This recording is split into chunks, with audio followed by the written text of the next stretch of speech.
গেছে। আমার এক পরিচিত ড্রাইভার বর্তমানে এক এমপির গাড়ি চালায়। ওই নির্বাচনের আগে, ইলেকশনের আগে আমার লাগে দেখা। আমি কই থাকস রে? কয় অমুকের গাড়ি চালাই। আমি মাশাল্লাহ, তাই তো একেবারে নিশ্চিত কনফার্ম সংসদ সদস্য ড্রাইভার হয়ে গেছে। কয় জি হুজুর। তাই বললাম কি স্যারের খবর কি, ঠিকঠাক মতো নামাজ এবাদত বন্দিগির সুযোগ দেয় তো? কয় এখন তো দিতাছে। আমি কই হে পড়ে তো নামাজ? কয় দেখি তো, পড়ে তো, কিন্তু হুজুর ওযু তো করতে দেখি না। নামাজ তো পড়ে, ওযু যে করতে দেখি না টাইম মতো। চুপ। ইচ্ছাকৃত ওযু ছাড়া কেউ যদি সেজদা দেয় ও কাফের হয়ে যায়। সারা বছরে জুমার নামাজ আদায় করে না, রোজার মাস চলে গেছে, রোজা রাখে নাই, তার সামনে জুমার নামাজ চলে যায়, জুমার নামাজে মসজিদে যাওয়ার মতো আকর্ষণ তার নাই, এমনকি ঈদের নামাজে পর্যন্ত যায় না। এরা আবার মুমিন হিসাবে মুমিনদের কবরস্থানে শোয়ার কল্পনা করে। এইরকম ডুপ্লিকেট মুসলমানদেরকে আগের যুগে কেউ সালামও দিত না, সালামও দিত না। আর এখন তো এইরকম মুনাফিকরা ভোট পায়া নেতা হয়ে যায়, এমপি মন্ত্রী হয়ে যায়, মুসলমানের সমর্থন পায়া, মুমিনদের ভোটে এরা নির্বাচিত হয়ে বড় পদ দখল করে বসে থাকে, অথচ এটা জুমার নামাজটাও পড়ে না। হ্যাঁ, ইলেকশনের আগে মসজিদে কিছু দেখা গেছে, কি লেগে গেছে? ইমানের তাগিদে যায় নাই, ভোট চাওয়ার লেগে গেছিল। তখন যে একেবারে খতিব সাহেবের সাথে যায় বসে থাকছে, ওই ওয়াজ করবো আবার নামাজের আগে, বয়ানও করছে নামাজের আগে, ওয়াজও করছে, জুমার নামাজে তখন গেছে। এখন আর জুমার নামাজ মাফ হয়ে গেছে, এখন আর করে মসজিদের ধারে কাছে খুঁজে পাওয়া যায় না।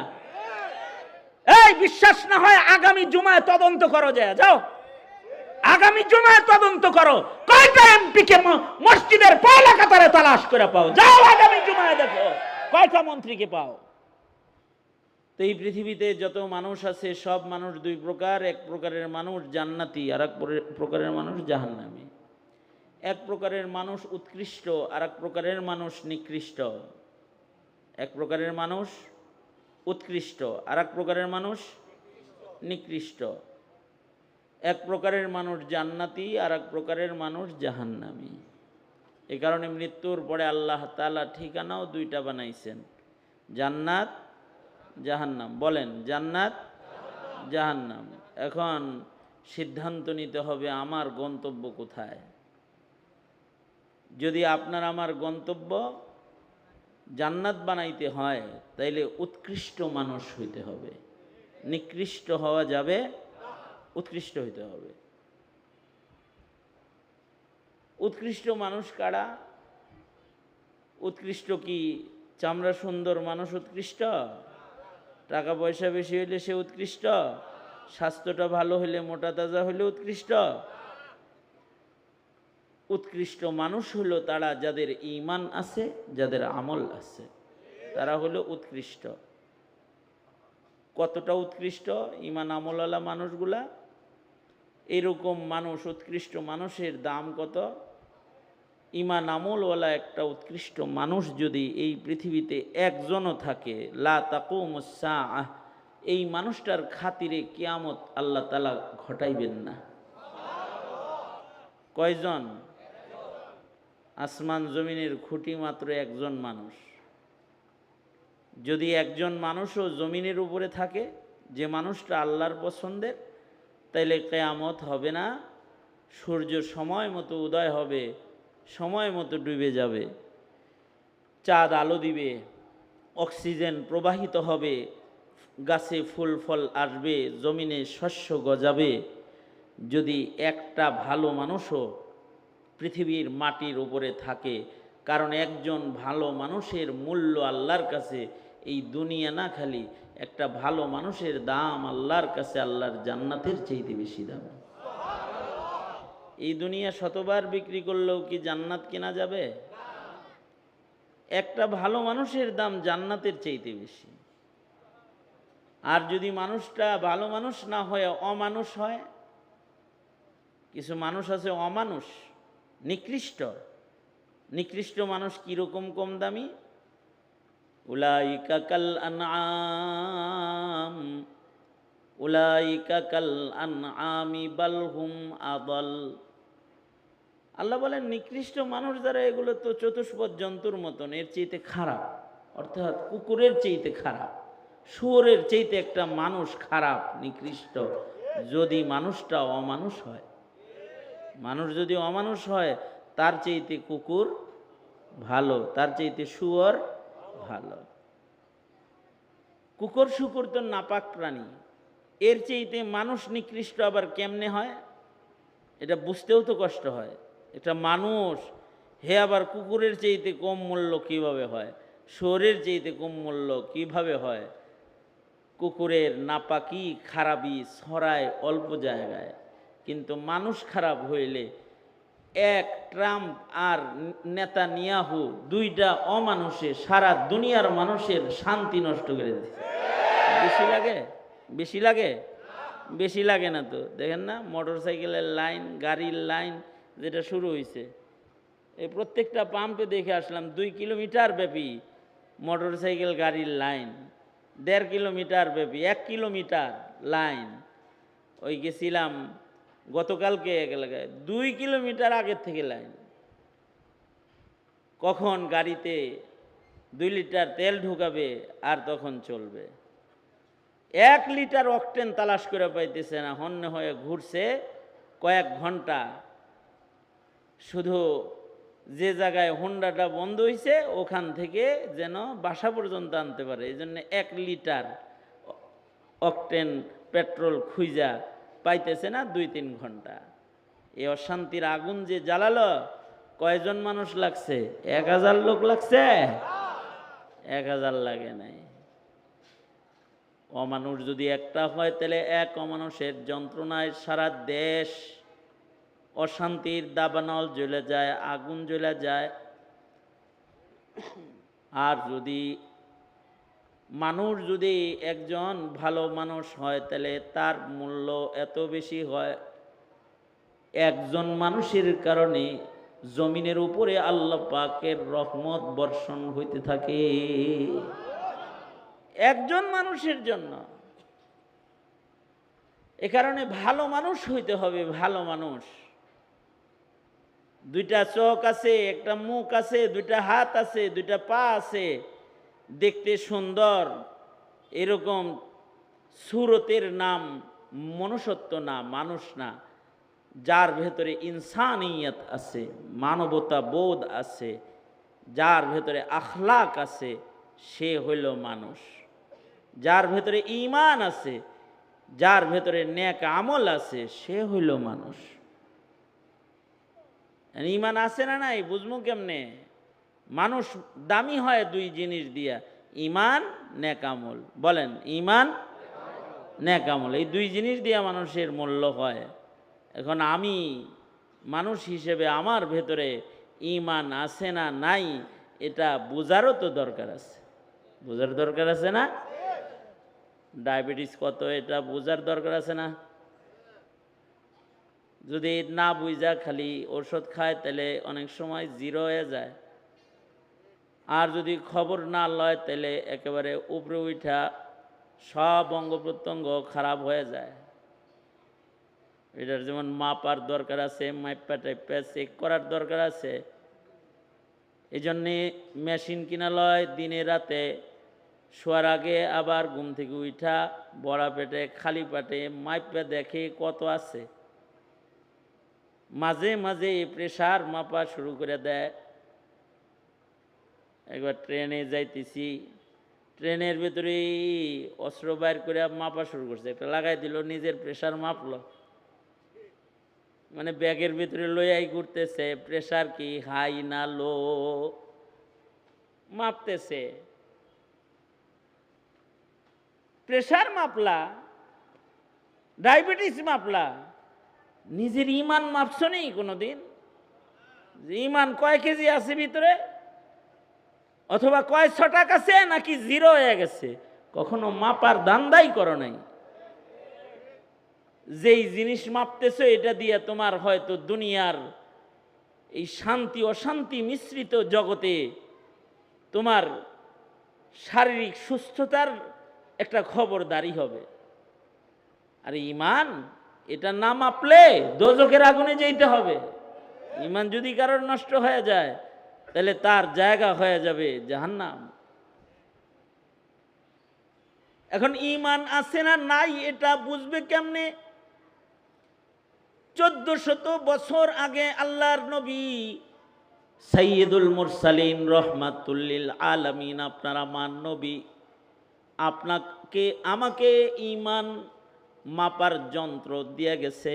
1400 বছর আগে দিয়ে গেছে। আল্লাহর রাসূল বলেন, ইদা সাররাতকা হাসানাতুকা ওয়া ইদা সাআতকা সাইয়্যাতুকা ফা আনতা মুমিন। আল্লাহর নবী বলেন, তোমার ভেতরে যদি তুমি লক্ষ্য করো, যদি তোমার ভেতরে তুমি গুনাহ হয়ে গেলে পেরেশানি পাও, পাপ হয়ে গেছে তোমার দিল পেরেশান হয়ে যায়, আর নেকি সংগঠিত হয়েছে তখন তোমার দিলে আনন্দ উপলব্ধি করো তুমি। অর্থাৎ ইবাদত করার পরে তুমি তোমার ভেতরে একটা শান্তি অনুভব করো, তোমার দিল খুশি হয় ইবাদত করে। আর গুনাহ হয়ে গেলে তুমি অস্থির হয়ে যাও, কেমনে এটা মাপ হইব, এই অস্থিরতা তোমার ভেতরে আছে।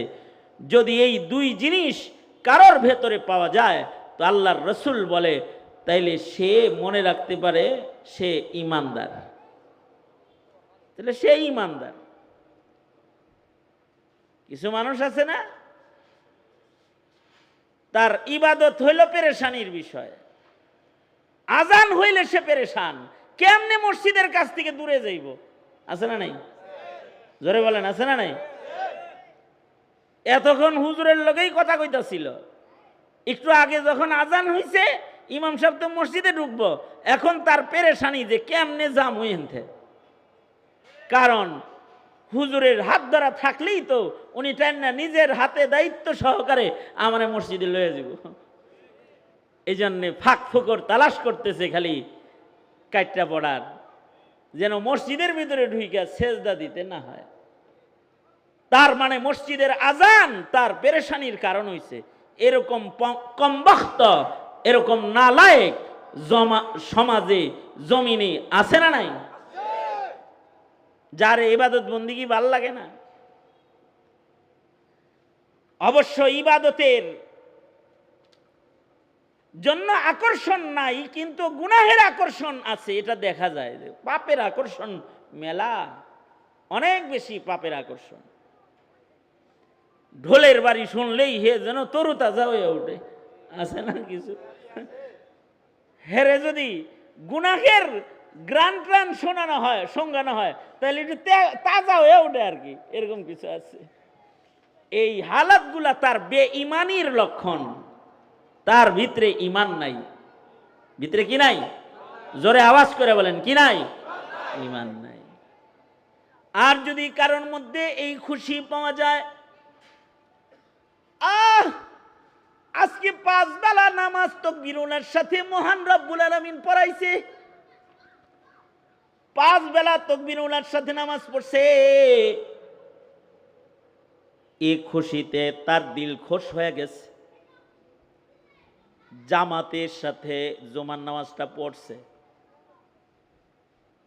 শুধু জুমার নামাজ পড়ে নাই, নবীর ঘোষণার পুরস্কার নেওয়ার জন্য পয়লা কাতারে যায় বৈশা পড়ছে, দিলটাও তার খুশি।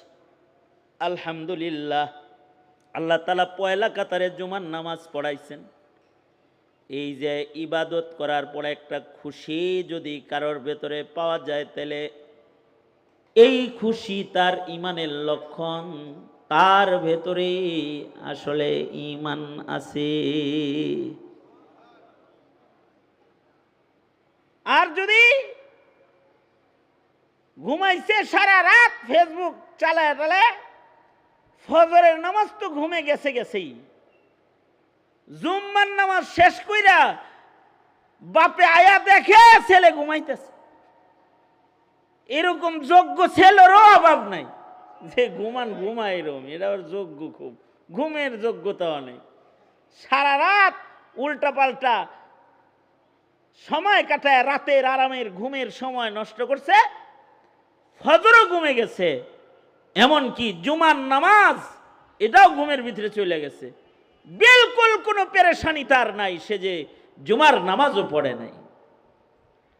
যদি এই রকম গাফেল দিল কারোর হয়, ইবাদতের ন্যূনতম আকর্ষণ নাই, তাইলে এটা মুমিন নয়, এটা ঈমান নষ্ট হয়ে অন্য কিছু হয়ে গেছে। আল্লাহর রাসূল বলেন, যেমন আজকে জুমাবার গেল, আমি এটা বলবো না কারা কারা জুমার নামাজ পড়ছেন, কারা কারা পড়েন নাই। একজনও যদি পড়েন নাই এমন থাকেন, তাহলে আপনি শরম পাইবেন।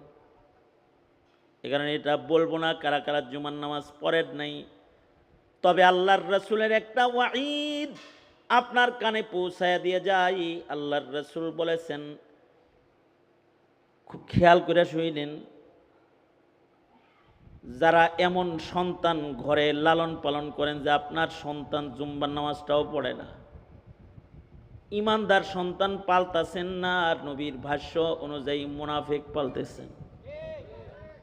আল্লাহর রাসূল বলেন, ক্বালা রাসূলুল্লাহি সাল্লাল্লাহু আলাইহি ওয়াসাল্লাম, ক্বালা রাসূলুল্লাহি সাল্লাল্লাহু আলাইহি ওয়াসাল্লাম, মান তারাকা সালাসা জুমআতিন বিগাইরি উযরিন কুতিবা মিনাল মুনাফিকিন।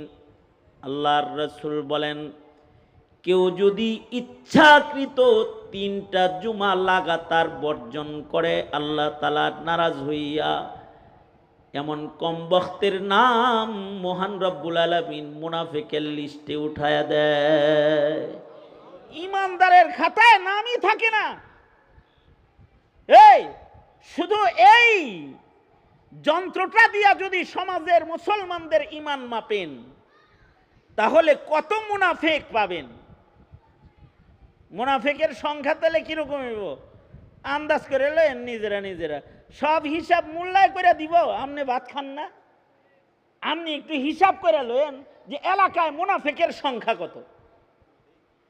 যারা সারা বছরে জুমার নামাজ আদায় করে না, রোজার মাস চলে গেছে রোজা রাখে নাই, তার সামনে জুমার নামাজ চলে যায়, জুমার নামাজে মসজিদে যাওয়ার মতো আকর্ষণ তার নাই, এমনকি ঈদের নামাজে পর্যন্ত যায় না। এরা আবার মুমিন হিসাবে মুমিনদের কবরস্থানে শোয়ার কল্পনা করে। এই রকম ডুপ্লিকেট মুসলমানদেরকে আগের যুগে কেউ সালামও দিত না, সালামও দিত না। আর এখন তো এই রকম মুনাফিকরা ভোট পায়া নেতা হয়ে যায়, এমপি মন্ত্রী হয়ে যায়, মুসলমানের সমর্থন পায়া মুমিনদের ভোটে এরা নির্বাচিত হয়ে বড় পদ দখল করে বসে থাকে, অথচ এটা জুমার নামাজটাও পড়ে না। হ্যাঁ, ইলেকশনের আগে মসজিদে কিছু দেখা গেছে, কি লেগে গেছে, ইমানের তাগিদে যায় নাই, ভোট চাওয়ার লেগে গেছিল। তখন যে একেবারে খতিব সাহেবের সাথে যায় বসে থাকছে, ওই ওয়াজ করবো আবার নামাজের আগে, বয়ানও করছে নামাজের আগে, ওয়াজও করছে। জুমার নামাজে তখন গেছে, এখন আর জুমার নামাজ মাপ হয়ে গেছে, এখন আর করে মসজিদের ধারে কাছে খুঁজে পাওয়া যায় না। এই বিশ্বাস না হয় আগামী জুমায় তদন্ত করো, যায় যাও আগামী জুমায় তদন্ত করো, কয়টা এমপি কে মসজিদের পয়লা কাতারে তালাশ করে পাও, যাও আগামী জুমায় দেখো কয়টা মন্ত্রীকে পাও। হ্যাঁ, নির্বাচনের আগে খুব গেছে, যাতায়াত অনেক করেছে, মসজিদে যায় বসে থাকছে। আমার এক পরিচিত ড্রাইভার বর্তমানে এক এমপির গাড়ি চালায়, ওই নির্বাচনের আগে ইলেকশনের আগে আমার লাগে দেখা, কই থাকস রে, কয় অমুকের গাড়ি চালায়। মাশাআল্লাহ, তাই তো একেবারে নিশ্চিত কনফার্ম সংসদ সদস্য ড্রাইভার হয়ে গেছে। কয় জি হুজুর।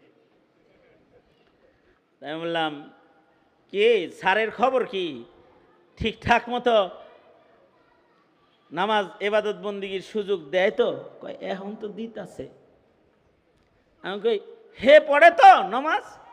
কয় দেখি তো পড়ে তো, কিন্তু হুজুর ওযু তো করতে দেখি না।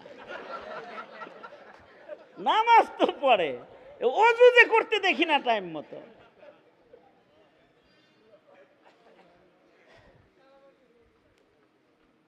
অথচ ইচ্ছাকৃত ওযু ছাড়া কেউ যদি সেজদা দেয় ও কাফের হয়ে যায়। ইচ্ছাকৃত কেউ যদি নামাজ কাজা করে, ইচ্ছা করে নামাজ কাজা করে, মুরতাদ হয়ে যায়। ইমাম আহমদ বিন হাম্বল বলেছেন মুরতাদ গর্দান কেটে ফেলায় দে যে ইচ্ছা করে নামাজ পড়ে না। শরিয়া আদালত থাকলে পরে তাকে আদালতে ডেকে মৃত্যুদণ্ড দেওয়ার বিধান আছে। ইচ্ছা করে নামাজ পড়ে না, এরকম ইচ্ছাকৃত বেনামাজি দেশে সংখ্যা গুনতে হইব না, সবাই যার যার ঘরের সংখ্যা গুনলেই হয়। ঘরের সংখ্যা গুনেন, সব তো নামের শুরুতে মোহাম্মদ আছে, আর ভোটার আইডি আর পাসপোর্টের ভেতরে মুসলিম লেখা আছে। জাতীয় পরিচয় কি? বাঙালি মুসলিম হিসেবে, মুসলিম দেশের নাগরিক হিসেবে জাতীয়তা বাংলাদেশি, আর ধর্ম মুসলিম হিসেবে নামের শুরুতে মোহাম্মদ লাগানো আছে। কিন্তু ফরজ নামাজও পড়ে না, জুমার নামাজও পড়ে না। যদি ফরজ নামাজ না পড়ে তাহলে দশাটা কি? তার ইমানের দশা কি? কেউ যদি ইচ্ছা করে নামাজ না পড়ে তাইলে সে, ইমাম আহমদ বিন হাম্বল রহমতুল্লাহ আলাইহি বলেছেন, সে মুরতাদ হয়ে যায়, তার ফিরে আবার কালেমা পড়তে হবে। যারা মাগরিবের নামাজ পড়ে নাই ফিরে কালেমা পড়ে লও মিয়া। আমি বলি না, আহমদ বিন হাম্বল বলে, তাকে ফিরা কালেমা পড়াও, তাকে মুসলমান বানাও। আর যদি বিচার করতে হয়, আদালত যদি শরিয়া হয়, তাহলে ওর মৃত্যুদণ্ড। কেন নামাজ ইচ্ছা করে ছাড়লো? ও তো আল্লাহর হুকুম মানে না, আল্লাহর জমিনে বসবাস করার অধিকার ওর নাই। তবে হানাফি মাযহাবে ইমামে আবু হানিফা, ইমামুনা ইমামুদ দুনিয়া, ইমামে আজম আবু হানিফা রহমতুল্লাহ আলাইহি শিথিল করছেন। ইমামে আজম আবু হানিফা রহমতুল্লাহ আলাইহি বলেন, ইচ্ছা করে যদি নামাজ না পড়ে, নামাজ না পড়ার রোগ যদি কারোর ভিতরে পাওয়া যায়, ধন্যবাদ জানাই সংসদের স্পিকার মহোদয়কে যে তিনি নামাজের জন্য সংসদ বিরতি দিচ্ছে। একটা ঘটনা পাওয়া গেছে, নামাজের গুরুত্ব সংসদ চালায় নাই। কিন্তু আরো কঠোর হওয়া দরকার ছিল। যারা মুসলমানের প্রতিনিধিত্ব করবে জাতির সংসদে নামাজের বিরতি চলবে, আর তারা মুসলিম পরিচয়ে বেনামাজি হয়ে কোথাও দাঁড়িয়ে থাকবে, বসে থাকবে, আড্ডা দিবে, সেজদার গুরুত্ব যার নাই, তার তো আসলে ঈমান নাই। সংসদে থাকা তো দূরের কথা, এই সকল বেনামাজিদেরকে ইমামে আজম আবু হানিফা বলেছেন, যারা বেনামাজি করে জেলের ভেতরে ঢুকায় রাখ, খোদার জমিনে আজাদ ঘোরাফেরা করার অধিকার ওদের নাই। আল্লাহর জমিনে যদি আজাদ ঘুরতে হয়, নামাজ পড়ে করুন লাগবে। কারণ ইচ্ছা করে নামাজ ছাইরা দেওয়া কুফরি। কারোর যদি ভাল লাগে লাগুক, না লাগে না লাগুক, কোন সময় মইরা যাবো এটাই সত্য কথা। এটা তোমার বুঝে আসলেও সত্য, তোমার বুঝে না আসলেও সত্য। ইচ্ছা করে তুমি নামাজ তরক করবে তো মুসলিম শরীফের রিওয়ায়াত, ফাকাদ কাফার, সে কাফার হয়ে যাবে, সে মুরতাদ হয়ে যাবে। আর ইমামে আজম আবু হানিফা রহমতুল্লাহ আলাইহি বলে, ইচ্ছা করে নামাজ যদি কেউ ছেড়ে দেয় তাকে জেলখানায় ঢুকায় রাখো। কারণ যে খোদার হুকুম মানে না, খোদার জমিনে স্বাভাবিক জীবন যাপন করার অধিকারও সে রাখে না। আজব জমানা। জমানা হলে এখন ইসলাম বলে যে বেনামাজিকে জেলখানায় দাও। এখন হইল দুনিয়াটা রাজত্ব হলো বেনামাজিদের। এখন হলো বেশি নীতির কথা যে বলবে তাকে ধইরা জেলে ঢুকায় দাও, অথবা দুনিয়া থেকে তাড়ায় দাও। আজব জমানা চলে আসছে এখন উল্টা। ঠিক আছে, তোমাদের হাতে সব করো, কিন্তু এগুলো নসিহা শুইনা রাখো আর মনে রাখো যে এই পৃথিবীতে কেউ থাকে নাই, তোমার বাবাও নাই, তোমার দাদাও নাই, তোমার নানাও নাই, তুমিও নাই, এটাই সত্য। তবে নাই হয়ে যেখানে যাইবা সেখানে কি করবা, তার প্রশ্নের জবাব কি দিবা তুমি, এটা জিজ্ঞাসা তোমার কাছে। এই চিন্তাটা রাখো, তাইলে এটার নাম ইমানদারি। এ কারণে বলবা, বাপেরা যারা আছেন, বেনামাজি সন্তান ঘরে লালন পালন করার চাইতে, বেনামাজি সন্তান লালন পালন করার চাইতে কুকুর শ্রীগাল পালে যারা, এটা অনেক ভালো। বেনামাজি পালবেন না ইচ্ছা করে, নিজের সন্তানকে বেনামাজি বানাবেন না। মা বাপ হিসাবে আপনি একটা ঘরের সরকার, আপনি সন্তানকে বলে দেন আমার ঘরে বেনামাজির ভাত নাই, এটা বলে দেন। আপনার কন্যাকে বলে দেন বেনামাজির ভাত নাই। মা, আপনি তো শাসন করুন নিজের সন্তানকে, বেনামাজির রান্না এই হাতে আমি খাদিজা সুমাইয়া ফাতেমা করি না, বলে দেন। এটা রান্দা খা, নামাজ পড়বি। জুমার নামাজের মূল্য যার কাছে নাই ও মুনাফিক। ফরজ নামাজের ইহতিমাম যার নাই, ওর ঈমান নষ্ট হয়ে যায়। হ্যাঁ, যদি এরকম হয়, অ্যালার্ম দিয়ে ঘুমাইছে, ফজরের নামাজ পড়বে, কিন্তু ঘুমের ঘরে তার ফজর কাজা হয়ে গেছে নিজের অনিচ্ছায়। সূর্য উদয় হওয়ার পরে ঘুম ভাঙছে, পরে দেখে ফজর কাজা হয়ে গেছে। ঘুম থেকে জাগার পরে যদি নামাজ বর্জন, নামাজ তরক, নামাজ কাজার চিন্তায় তার মুখ দিয়া যদি বাইর হয়ে যায় ইন্না লিল্লাহ, হায় রে রবের কদমে সেজদাটা তো ফজরে দেই নাই রে, যদি তার মুখ দিয়া বের হয়ে যায় আহ ফজরের নামাজ ছুটা গেল, আল্লাহ, এই যে এতটুকুন আফসোস, এটার নাম ঈমান। নামাজ ছুটে যাওয়ার গুনাহের পেরেশানি তাকে আক্রমণ করেছে। আল্লাহর রাসূল বলেন, এই পেরেশানি গুনাহ হয়ে গেলে, পেরেশানি যদি কারোর ভেতরে পাওয়া যায়, আর নেকির খুশি যার ভেতরে তালাশ করে পাওয়া যায়, রাসূল বলেন ফা আনতা মুমিন, তাইলে তুমি ইমানদার, তুমি মুমিন। এই আনন্দ কারোর ভিতরে না থাকলেও তো 5 ওয়াক্ত নামাজই পড়তে পারবে না। ইবাদতের আনন্দ যদি কারোর ভেতরে না থাকে, তাহলে সে 5 বেলা নামাজ পড়তে পারবে না। নামাজ খালি পড়া না, তাকবীরে উলার সাথে পড়া, জামাতের সাথে পড়া, ইহতিমামের, এটা কতটুকু আকর্ষণ থাকলে ঢোকা সম্ভব। আর আমাদের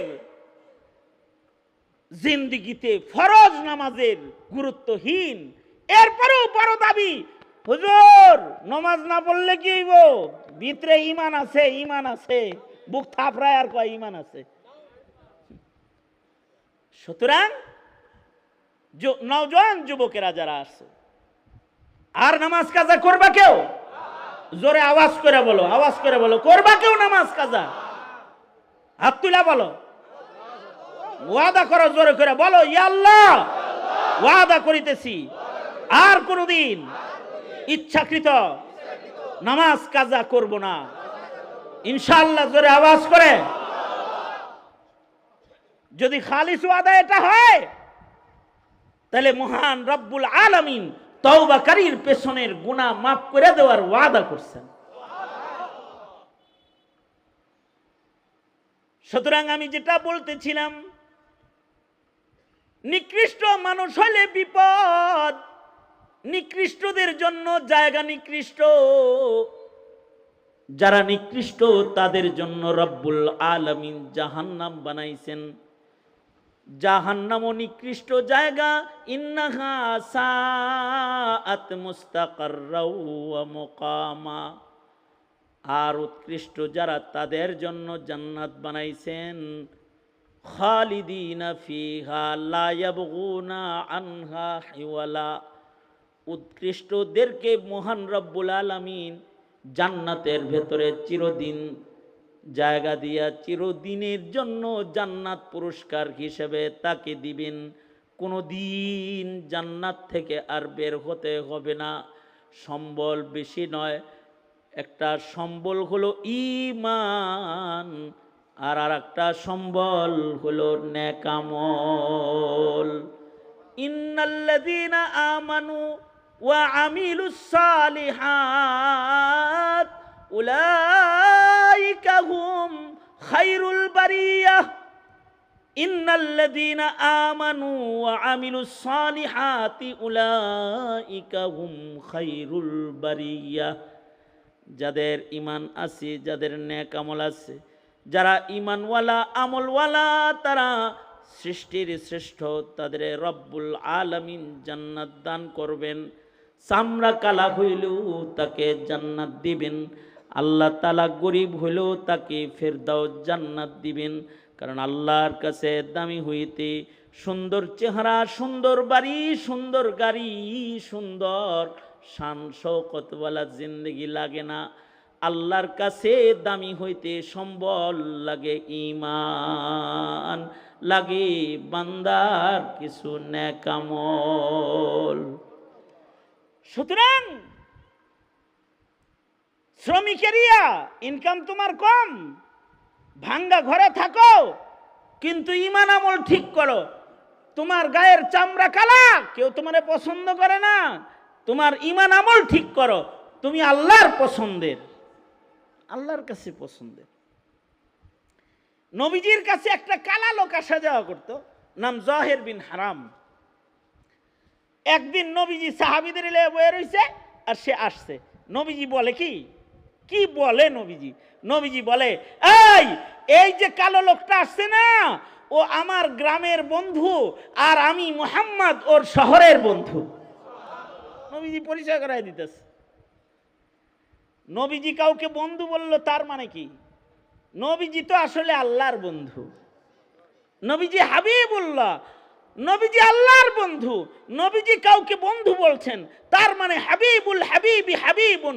এই লোকটা কালো হলে কি হবে? ও আল্লাহর বন্ধু। আল্লাহু আকবার জোরে করে। নবীজি তাকে বন্ধু বলতেছেন না, সে আল্লাহর বন্ধু। কি দিয়া আল্লাহর বন্ধু? টাকা পয়সাও তো নাই, গায়ের চামড়াও তো কালা। একদিন বাজারে তরকারি বিক্রি করতেছে এই সাহাবী, বাজারে মাটির ভিতরে বৈশা দোকান দিছে। অনেকে গ্রাম থেকে শাপলা টাপলা আইনা দোকান দিয়া বহে না বেচার লেগা, এই সাহাবী এরকম তরকারি লইয়া বইছে বেচতে। নবীজি করছে কি? বন্ধু যেমন কখনো কখনো বন্ধুত্বের গভীরতার কারণে সামনে দিয়ে না যায়, পিছন দিক দিয়ে যায়। দেখবেন পিছন দিয়ে যায়, আস্তে করে চোখ ধরে, বুঝায় কে কদেহি, এত খাতির তোর লেগে হাত স্পর্শ দিয়ে দেহি চিনস নি আমারে।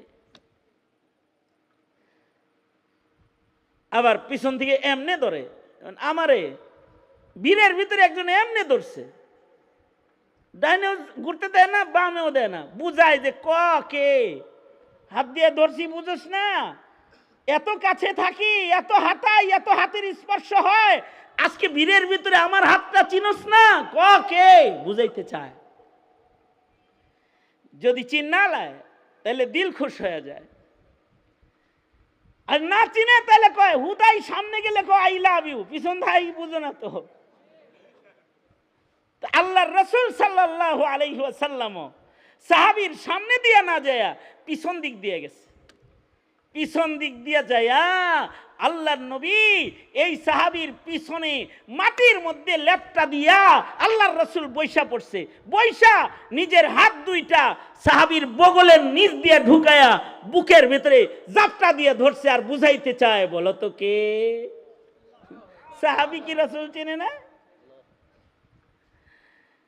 আল্লাহর রাসূল যদি কোনো পথ দিয়ে হেঁটে যায়, সাহাবী টের পায় পথে রাসূল সাল্লাল্লাহু আলাইহি ওয়াসাল্লামের গায়ের খুশবু পাওয়া যায়।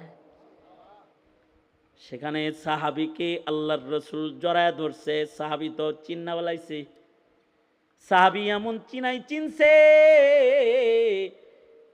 সাহাবী নবীজি জড়ায় ধরেছে, আর সাহাবী আরো নিজের নবীর বুকে যাইতে ধরছে, যাইতে ধরে নিজের পিঠকে নবীর বুকের মধ্যে ঘষতেছে। অর্থাৎ নবী আরবির দেহের স্পর্শের বরকত নিজের দেহের চতুর্দিকে লাগাইতেছে। সাহাবীর ধান্দা হলো আল্লাহর রসুলের চামড়ার স্পর্শের বরকতটা দেহের মধ্যে লাগায় রাখি, এই স্পর্শ নাজাতের উসিলা হইতে পারে। কারণ আমার নবীর সাথে যেই মাটি লাগে ও মাটি আরশের চাইতে দামি। মদিনাতুল মুনাওয়ারার মাটি যেটা নবীজির দেহে লেগে রয়েছে এ আরশের চাইতে দামি। তাহলে নবীর দেহের সাথে ঘষা লাগাইলে দাম বাড়বো না নিজের? তো ঘষতেছে, এবার ধরছেই যেহেতু যাইতা নিজের পিঠটাকে নবী আরবির দেহ মুবারকের সাথে ঘষা দিয়া একটু নিজে বরকত নিয়ে নিতেছে এই চান্স পায়া। সাহাবীরা খালি নবীজির দেহের স্পর্শের বরকত তো অনেক বেশি, কেউ যদি দৃষ্টির স্পর্শও নিতে পারে যে তার দৃষ্টি রাসূলকে ধরছে ইমানের সাথে, তা সে সাহাবী। সাহাবীরা নবীজির গায়ের কাপড়ের স্পর্শওয়ালা কাপড় নেওয়ার জন্য পাগল ছিল। একবার আল্লাহর রাসূল খুতবা দিয়ে নামছেন মসজিদে নববীতে, সাহাবী যাই কয়, নবীজি আপনার গায়ের এই আবায়াটা দেন, এটা আমারে দেন, হাদিয়া দেন। নবীজি তো আম্মা সাইলা ফালা তানহার, যে নবীর উপরে নির্দেশ, চাইলে নবী আর না দিয়ে পারে। নবীজি সাথে সাথে ঘরে ঢুইকা জামা পরিবর্তন করে জামাটা প্যাকেট করে বাইরে আইনা সাহাবীরে দেওয়ার জন্য রেডি করতেছে।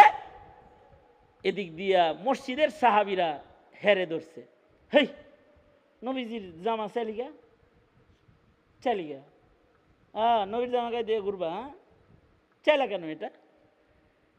সাহাবী বলে কি, আমি কি এটা চাইছি এটা গায়ে দিয়ে আমি ঘুরমু আর হেডাম করবো এর লেগে চাইছি? আরে আমার তো সম্বল দরকার, সম্বল। আমি নবীর গায়ের জামাটা চাইছি, আমি মইরা গেলে এটারে কাফন বানায় একটু কবরে নিয়ে যাওয়ার লেগা। রাসূলের গায়ের স্পর্শের জামা যেন প্রমাণ করে আমি নবীর দলের। নবীজি কিন্তু শুনতেছে ঘরের ভিতর থেকে যে আমার জামাও নিয়ে কাফন বানাইবো। নবীজি ঘরের থেকে শুনতেছে এগুলো, শূন্য টুন্য আল্লাহর রাসূল এনে জামাটা দিয়ে দিলেন। তার মানে বোঝা যায় কেউ যদি মৃত্যুর আগে নিজের কাফন কিনে রেডি করে তাহলে ফকিহরা বলে এটা জায়েজ আছে। কিন্তু কেউ যদি বন্ডের মতো কবর খুঁজে রাখে, হে ঘরে থাকে একটা কবর রেডি টিন দিয়ে ডাহা, কি লিগা? কবরের চিন্তায় মাঝে মাঝে ওই কবরে যায় বসে কোরআন তেলাওয়াত করি। আসলে বন্ড। কিন্তু কাফনের কাপড় তো প্রস্তুত করে রাখা আগেই জায়েজ আছে, কিন্তু তাই বলে কবর রেডি করে রাখা করেন কে মিয়া? বুঝতেছেন কিছু? মানে আপনি আপনার কাফন কিনা রেডি করে রাখতে পারবেন, জায়েজ আছে।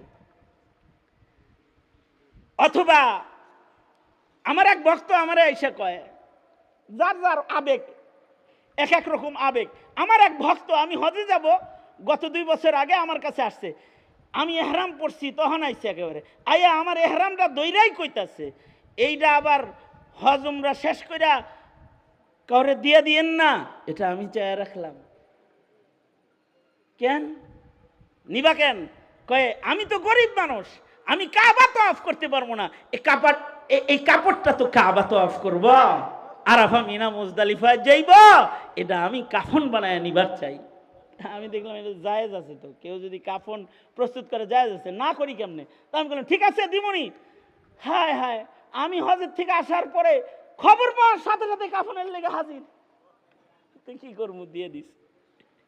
কারণ কেউ যদি কাফনের কাপড় প্রস্তুত করে রাখে জায়েজ আছে। ওই যে সাহাবী কাফনের কাপড় রেডি করে নবীজির কাছ থেকে চাইয়া নিতেছে, নবীজি ঠিকই কাপড়টা দিয়ে দিলেন, সাহাবী এটা কাফন বানায় কবরে লয়ে গেছে। এক সাহাবীর চুল ধরছিল নবীজি জীবনে, এই চুল সাহাবী জীবনে আর কাটে নাই। আমি মাহজুরা কেন? এই রাসূলের হাতের স্পর্শের চুলটা কবরে নিয়ে যাওয়ার জন্য। সাহাবী তো সাহাবী। আল্লাহর রাসূল সাহাবীর আবেগ নবীজির আরো আবেগময় কথা, সাহাবীর সাথে রসিকতার মধ্যে নবীজি ডুইবা পড়ছেন। আল্লাহর রাসূল এই সাহাবীকে জড়ায় ধরে কয় বাজারের মধ্যে, মাইয়াশতারি হাদাল গুলাম, এ মদিনার বাজারের লোকেরা এই গোলামটাকে আমি বিক্রি করব, কে কিনবা? আল্লাহর রসুলের গোলাম হওয়া এটা তো অনেক বড় ভাগ্যের জিনিস। রসুলে খুদা কি गुलामी में क्या है, जरा तुम गुलामी में आकर तो देखो, गुलामी है बादशाही से बेहतर, इधर आओ किस्मत जगा कर तो देखो, फजीलत बड़ी है दरे मुस्तफा की, बरसती है उस दर पे रहमत खुदा की, फजीलत बड़ी है दरे मुस्तफा की, बरसती है उस दर पे रहमत खुदा की, जो तुमको भी है फैज़ पाने की ख्वाहिश, जबीने अक़ीदत झुका कर तो देखो, गुलामी है बादशाही से बेहतर, इधर आओ किस्मत जगा कर तो देखो। मुहम्मदुर रसूलुल्लाह सल्लल्लाहु अलैहि ওয়াসাল্লামের গোলামি, এটা তো বড় ভাগ্যের। কেউ যদি আল্লাহর রসুলের গোলাম হইতে পারে চেয়ে বড় ভাগ্য আর নাই।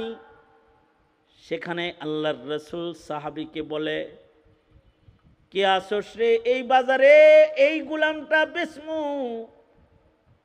সাহাবী রসুলের সাথে হাসি মুখে আল্লাহর রসুলকে বলে, নবীজি লাভ হইব না বেশি, কারণ হলো এমন কালা মানুষের দাম বাজারে নাই, এমন কালা গোলাম আর কয় টাকা দিয়া মানুষ কিনবে, এটার দাম নাই, লাভ হইব না, দাম নাই। আল্লাহর রসুল বলে, বাজারের মানুষের কাছে তোমার চামড়া কালো, এজন্য গোলাম হিসেবে তোমার দাম নাই, কিন্তু আমি রসুল সাক্ষী দিতেছি তুমি আল্লাহর কাছে অনেক দামি, তুমি ইনদাল্লাহ অনেক দামি আল্লাহর কাছে। এই কালা সাহাবী যে আল্লাহর কাছে দামি কি দিয়া?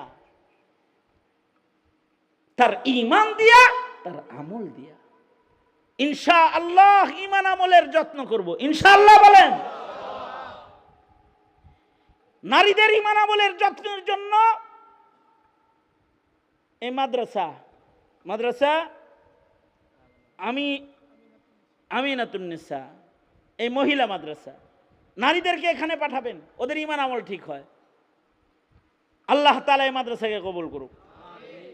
জামাল কামাল ওরা দুইটা ভাই মাদ্রাসা চালায়, আল্লাহ ওদেরকে আমন সালামতির সাথে ত্রুটি মুক্ত খেদমত করার তৌফিক দান করুন। আপনারা দেখভাল করবেন, মুরব্বীরা অভিভাবকত্ব করবেন, ভুল হয়ে গেলে ধরায়া দিবেন, মাদ্রাসা চালাইতেছে সহযোগিতা করবেন, ইনশাআল্লাহ বলেন। আল্লাহ তাআলা এটাকে কবুল করুক। আর আমাদের আওলাদ সন্তান সন্ততিকে আল্লাহ পাক নেককার বানাক, আমিন বলেন। ইনশাআল্লাহ নিজের সন্তান সন্ততি ও প্রজন্মের সন্তানদের যত্ন করব, ইনশাআল্লাহ। কারা কারা সন্তানদের কোরআন শিখাইবেন তো ইনশাআল্লাহ? ছেলে মেয়েরে কোরআন শিখাইবেন তো ইনশাআল্লাহ? ওদের ঈমান ঠিক করবেন ইনশাআল্লাহ, আমল ঠিক করবেন ইনশাআল্লাহ। এই মাদ্রাসায় সহযোগিতার জন্য কালেকশন হয়েছে। আমি এখন ব্যাগ পাঠাইতেছি, সবাই বিসমিল্লাহ বলে একটু পকেটে হাত দেন। যার যা আনছেন একটু বাইর করেন, এই রুমাল চালাও, ভেতরে চক্কর লাগাও, চক্কর লাগাও। যারা যারা মাদ্রাসায় দিবেন দেন, সাদকা খায়রাতে অংশগ্রহণ করেন, যে যা পারেন দেন। আল্লাহ তাআলা সবাইকে কবুল করেন। একবার সূরা ফাতিহা, তিনবার সূরা ইখলাস পড়েন। আউযু বিল্লাহি মিনাশ শাইতানির রাজিম, বিসমিল্লাহির রহমানির রহিম, আলহামদুলিল্লাহি রাব্বিল আলামিন, আর রহমানির রহিম, মালিকি ইয়াউমিদ্দিন, ইয়াকা না'বুদু ওয়া ইয়াকা নাস্তাঈন, ইহদিনাস সিরাতাল মুস্তাকিম, সিরাতাল লাযীনা আন'আমতা আলাইহিম গায়রিল মাগদুবি আলাইহিম ওয়ালাদ-দাল্লিন, আমিন। বিসমিল্লাহির রহমানির রহিম, কুল হুয়াল্লাহু আহাদ, আল্লাহুস সামাদ, লাম ইয়ালিদ ওয়া লাম ইউলাদ ওয়া লাম ইয়াকুল লাহু কুফুয়ান আহাদ। বিসমিল্লাহির রহমানির রহিম, কুল হুয়াল্লাহু আহাদ, আল্লাহুস সামাদ, লাম ইয়ালিদ ওয়া লাম ইউলাদ ওয়া লাম ইয়াকুল লাহু কুফুয়ান আহাদ। আল্লাহুম্মা সাল্লি আলা সাইয়্যিদিনা ওয়া মাওলানা মুহাম্মদ ওয়া আলা আলিহি ওয়া আসহাবিহি ওয়া বারিক ওয়া সাল্লিম। হাজী সাহেব দেখে শুনে রাখেন, যদি ভুল টুল করে আমার কাছে কইেন, কিডনি ঠিকঠাক মতো দিয়ে দেবেন, ঠিক আছে না? তো সবাই একটু দেখভাল করবেন। আর হাজী আব্দুর রহমান সাহেব, ওনাকে আল্লাহ পাক কবুল করেন, ভূঁইয়া সাহেবের নেক হায়াত দান করেন। ওনার ছেলেটা হাফেজ হইতেছে, নাতিরাও হাফেজ হইতেছে। ওনার ছেলেকে আল্লাহ হাফিজুল কোরআন হিসেবে কবুল করেন। এই 40 বছর বয়সে কোরআন পড়ার প্রতিযোগিতায় লাগছে, এর 14 পারার বেশি মুখস্থ হয়ে গেছে। আল্লাহ কবুল করুক, আমিন বলেন। আল্লাহ কবুল করুক। আর হাজী সাহেবও এই মাদ্রাসায় সহযোগিতা করেন ইনশাআল্লাহ, ইনশাআল্লাহ। প্রতি মাসে দিয়েন কিছু কিছু, ওই শিক্ষক বেতন টেতনের জন্য প্রতি মাসে 2000 করে প্রতি মাসে দিয়েন ইনশাআল্লাহ। মাসে মাসে 2000। এই জামাল কামাল, হাজী সাহেবের কাছ থেকে প্রতি মাসে 2000 করে নিবি, ঠিক আছে? হ্যাঁ, ঠিক আছে না? প্রতি মাসে দিব, একবারে দেওয়ার দরকার নেই। মাসে মাসে 2000 করে দিয়ে দিবেন, শিক্ষক বেতন দিব, ওরা মা বাবার নামে দিয়ে দিবেন ইনশাআল্লাহ।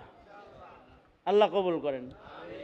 তারপরে এই যে শেখুল হাদিস সাহেব হুজুর দেখছেন, সেই ইসলামপুর থেকে এসে এনে বসে রয়েছে।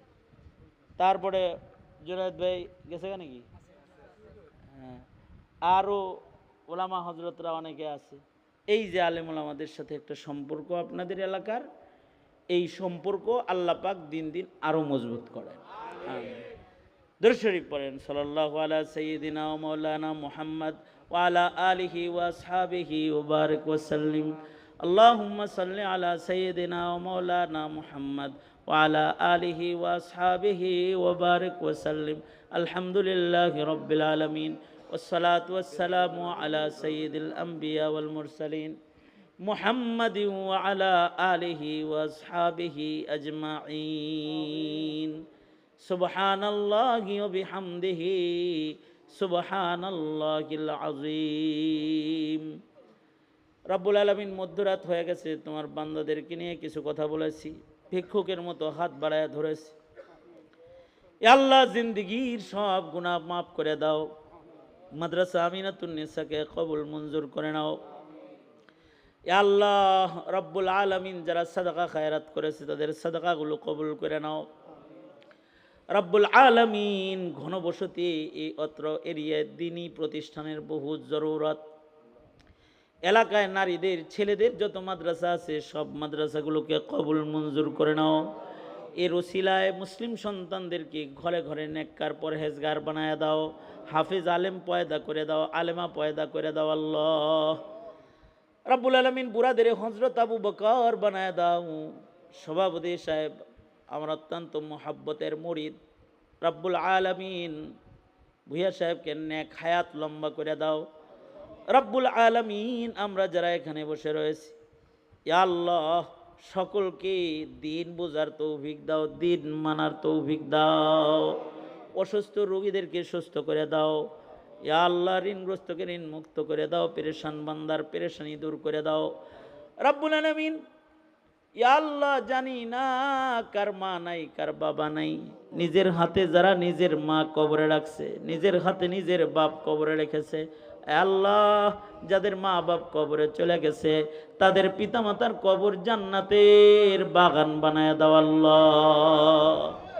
যাদের আব্বা আম্মা আছে নেক হায়াত লম্বা করে দাও, খেদমত করার তৌফিক দাও রব্বুল আলামিন। এই মুহূর্তে আমাদের সালাম পেয়ারা নবীর রওজাত হারে পৌঁছায় দাও। ইয়া আল্লাহ 5 ওয়াক্ত নামাজের হেফাজত করার তৌফিক দাও।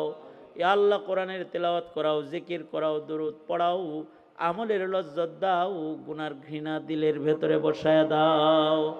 আল্লাহুম্মা জাআল সারানা আলা মান যালামানা ওয়ানসুরনা আলা মান আদানা ওয়ালা তাজআল মুসিবাতানা ফি দীনিনা ولا تجعل الدنيا أكبر همنا ولا مبلغ علمنا ولا غاية رغبتنا ولا تسلط علينا من لا يرحمنا اللهم زدنا ولا تنقصنا وأكرمنا ولا تهنا وأعطنا ولا تحرمنا وآثرنا ولا تؤثر علينا وارضنا وارض عنا يا كريم رب العالمين। অনেক কিছু বলার, আল্লাহ সকল খায়রের দরওয়াজা প্রশস্ত করে দাও। আল্লাহ মজলুমদেরকে মদদ দাও, জালেমদেরকে নাস্তানাবুদ করে দাও আল্লাহ। শারর বালা থেকে বাঁচাও, জান্নাতের পথে চালাও, শয়তানের ধোঁকা থেকে ধরে ধরে আমাদের তুমি বাঁচাও। সুবহান রাব্বিকা রাব্বিল ইজ্জাতি আম্মা ইয়াসিফুন ওয়া সালামুন আলাল মুরসালিন ওয়ালহামদুলিল্লাহি রাব্বিল আলামিন। আসসালামু আলাইকুম ওয়া রাহমাতুল্লাহি ওয়া বারাকাতুহু।